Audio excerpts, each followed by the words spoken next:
name's Nate Severy with Severy Farm LLC in Cornwall, Vermont. We have 50 milking Jersey cows that are organic, being fed no grain. I bought this farm, and my wife and I own the farm, and we're bringing Nathaniel in as another party to hopefully take over in the future. I bought the farm myself in 1975.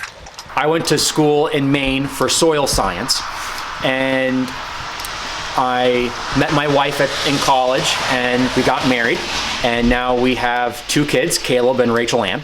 We haven't been feeding grain for just over a year now, and our cows seem to do pretty well with it, but by far the most important thing is you have to keep getting them to eat, and the number one way to do that is to just keep feeding out a little bit at a time to stimulate them to keep eating. The perception that everyone has is that you can't do it, that the cows are gonna get really thin and skinny and wither away.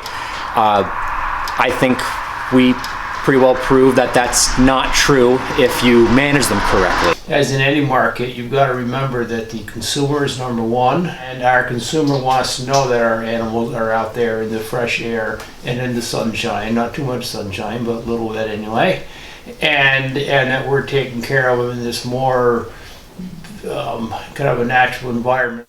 It's easy to farm every day as a production person, and you don't think a whole lot about the consumer, who might be your neighbor, but they're feeding their grandparent, they're feeding their children, they're feeding themselves, and you need a product that they're going to be happy with and they can feel good about. So that's what we do with our grass-fed milk. We take care of a certain kind of consumer that wants that product. Everything behind our barn is grazed at some point during the year.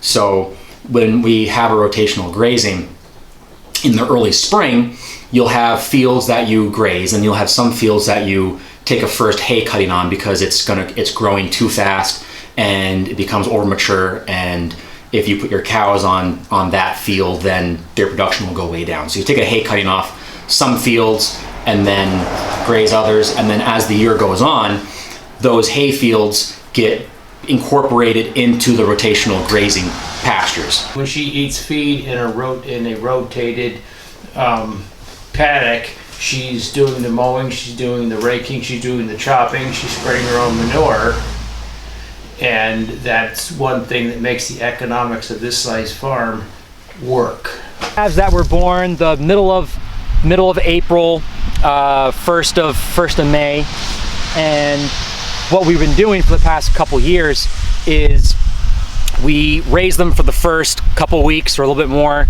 in either hutches or in individual stalls inside while they work on developing their immune system, and while they get really good at sucking from a bottle.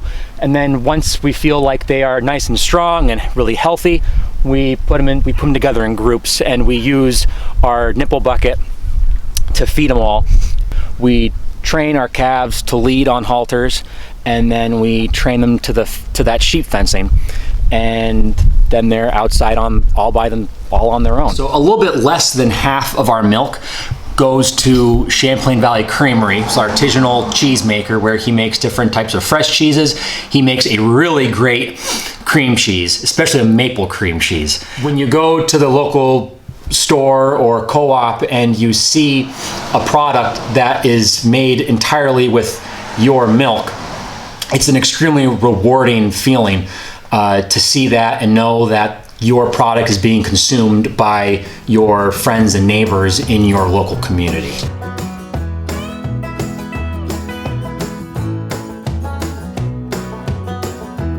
It's a hard life being a cow at Severy Farm, you know.